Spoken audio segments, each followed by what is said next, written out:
Hi, this is Brian Parker with Brian Wants Your Help. And I got paid on Friday. And this is my how I buy and why I buy Tesla stock number 7. And so I got paid on Friday. I transferred over $79 and it got me a third of Tesla stock. So I went from 7.1 shares to 7.43 shares, and later this month I'll get paid twice, my commission check and my regular check, and I'll do $80 and $81, and that'll get me up to, what would it be, $240 this month. And at where Tesla currently is, I think 230 something. That would give me a full share in a month. Making progress on my other stuff I'm trying to pay off that eventually will allow me to use larger chunks of money to buy more Tesla shares, because 7.43 shares not going to do a lot for my retirement, but I'm just trying to be consistent and buy it on a regular basis. I was watching more and more stuff about the Cybertruck, and really impressive. I was watching Sandy Monroe talk about it, and he just really feels that, and I have some respect for him, and I don't think he's a Tesla fanboy. I think he's honest in what he says about any vehicle that he tears down. He hasn't had a chance to tear down the Tesla, but he got to tour the factory and talk to the engineers. And the 48 volt battery seemed to be the most impressive change, besides so many other things that they've done to the truck. He's basically said they've reinvented the automobile. And it's not like this technology hasn't been around for a long time. He has been, in the 80s, engineers were trying to go to a 48 volt battery, which allows for wire steering by wire, which is what airplanes do and have done for your turn radius in a truck, you don't have to go hand over hand on the steering wheel. You get a turn radius that is very short, but it's adjusted for speed, so it's not dangerous at high speeds, but it makes maneuvering the truck when it's slower and parking or on a job site or out in the woods so much easier to handle, more like a car. But what that 48 volt battery does is, I don't know if they call it an Ethernet. I didn't really write anything down, but I think I'm close. It could be a different word that sounds similar. But it instantaneously sends information to all, whether it's speakers or, more important, electronics in the car, and just reduces so many things. But without the 48 volt battery, you wouldn't get that steering with the steer by wire, or the Ethernet, which reduces about 70+% of the weight in the vehicle. And just the Giga press and Giga the way they're assembling the trucks and the manufacturing process, and also the steel on the vehicle being so strong in a way that he's not really sure how it happens, but it's on the manufacturing line. They explained it to him, and he explained it back to us, and I got to listen to them explain it as well by watching his different interviews he's done, or on his channel, I don't remember. But it allows it to be very durable and stronger than any other cars, fenders and doors. The doors are stronger than the fenders. I guess the doors are 1.8 millimeter thick, and the fenders are, and the rest of the vehicle are $1.3 million or millimeters. But those are some revolutionary changes, and what I feel is good about it is these are practices now that can be put into other vehicles by other manufacturers.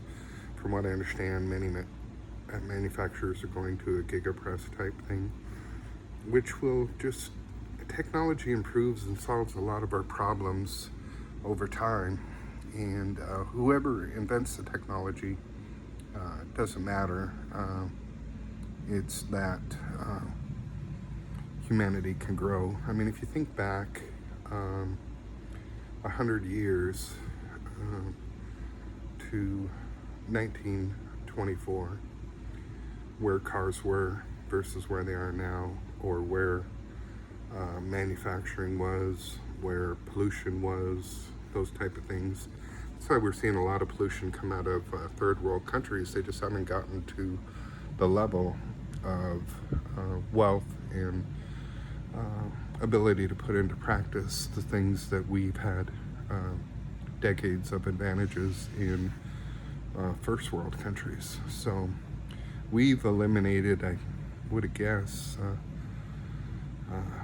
is it 25% or 75%? I don't have the facts on my head, but I know I heard 25, so I don't know if we've eliminated 25% or 75% of our pollution output and garbage and just so forth over a certain period of time. Again, I don't have the information in front of me, but that's because of technology and what we're trying to do, and also being mindful.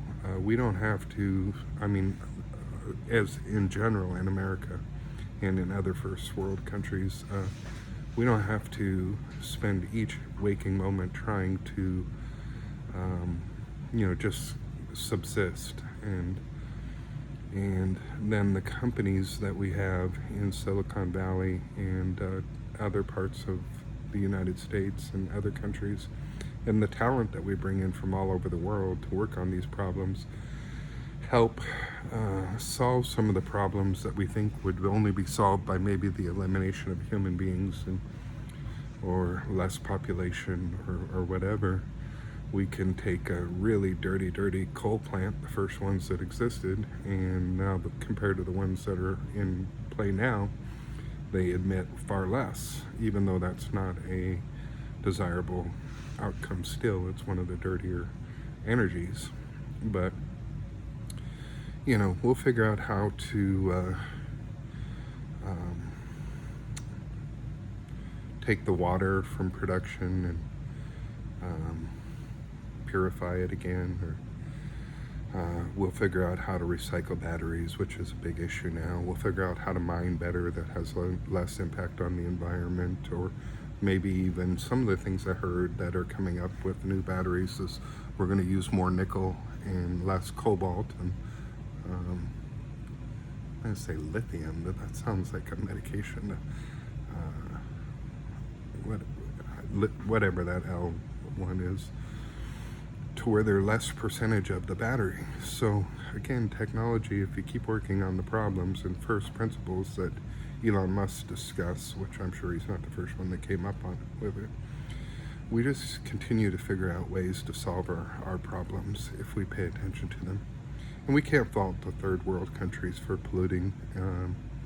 India and China, I know China has a lot of wealth, but there's still a lot of poverty in Africa and so forth, different parts of the world, and they don't have the luxury of worrying about how much plastic's going into the ocean. They're just trying to get enough money to get some food on their table for their families. And but as the world gets wealthier, and that's why I like capitalism, because it gives the best opportunity for entrepreneurs to come from nowhere, invent things, or create money and create wealth, and allow a country to get richer. And as countries get richer, unfortunately, they have fewer kids, which I wish they wouldn't, but so there's one way of less pollution, but they also develop technologies and start having more time to worry about things that would make their life better by having cleaner water and less pollution,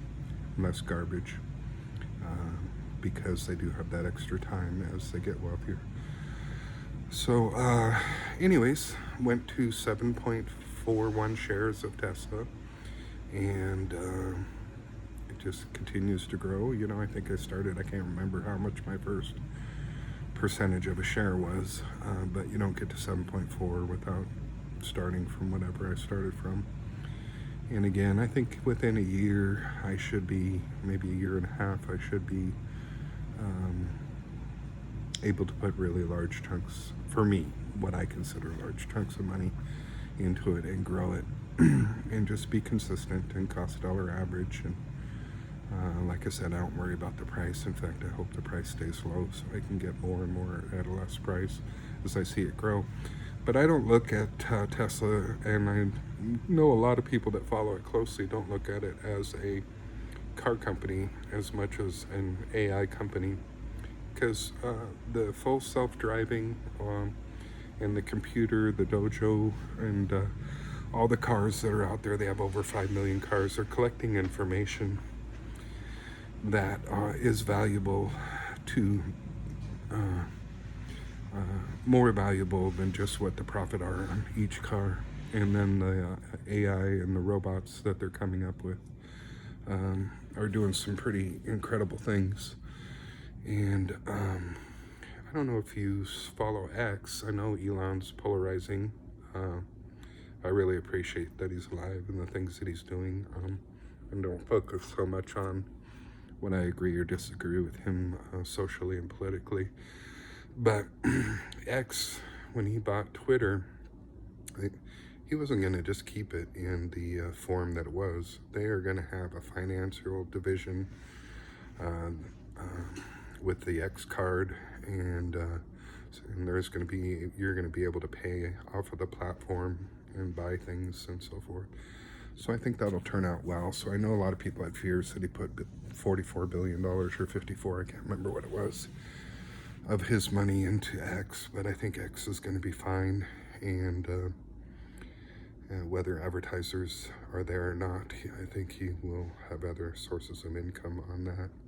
And then SpaceX, what he's doing with reusable rockets, instead of us just discarding rockets that we would fire off, you can reuse them, and that's good for the planet as well.